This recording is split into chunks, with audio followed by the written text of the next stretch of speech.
अरब के सूखे रेगिस्तान में एक पिता और पुत्र ने ईश्वर के आदेश का पालन करते हुए आस्था का एक गहरा प्रमाण खड़ा किया।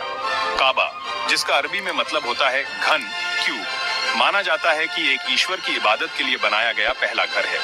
इस्लाम में एक पैगंबर के रूप में पूजनीय इब्राहिम अपने बेटे इस्माइल के साथ मक्का में इस साधारण पर गहरे ढांचे का निर्माण किया। भगवान ने इब्राहिम को एक ऐसा पवित्र स्थान बनाने का आदेश दिया जहां लोग उनकी इबादत करने के लिए इकट्ठा हो सकें।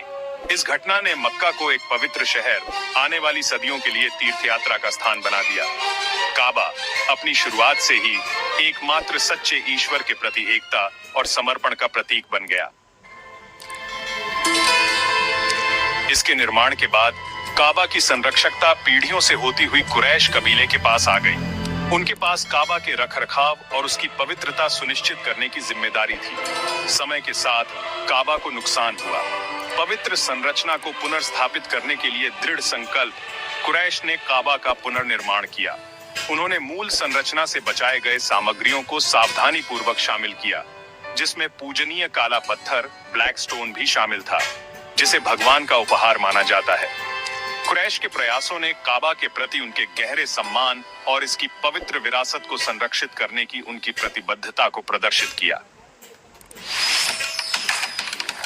मक्का में जन्मे पैगंबर मोहम्मद काबा में घुसपैठ कर चुकी मूर्ति पूजा से बहुत परेशान थे। उन्होंने इस्लाम का संदेश दिया, एक सच्चे ईश्वर की पूजा करने का आह्वान किया। आखिरकार वह मक्का लौट आए। श्रद्धा और सम्मान के साथ उन्होंने काबा को मूर्तियों से मुक्त कर दिया, इसे एक सच्चे ईश्वर की पूजा के लिए फिर से समर्पित कर दिया। इस महत्वपूर्ण क्षण ने काबा को अपने मूल उद्देश्य की बहाली का प्रतीक बना दिया। यह इस्लाम में सबसे पवित्र स्थान बन गया, दुनिया भर के मुसलमानों के लिए एक केंद्र बिंदु।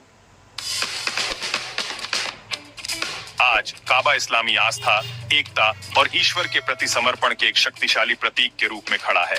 दुनिया भर से लाखों मुसलमान हर साल हज करने के लिए मक्का की यात्रा करते हैं, एक तीर्थ यात्रा जो इस्लाम के 5 स्तंभों में से एक है।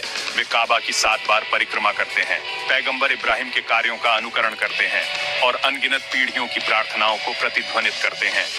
काबा अपनी सरल लेकिन गहरी संरचना के साथ इस्लाम के सार्वभौमिक संदेश, एकता, समर्पण और ईश्वर में अटूट विश्वास के संदेश के एक कालातीत अनुस्मारक के रूप में कार्य करता है।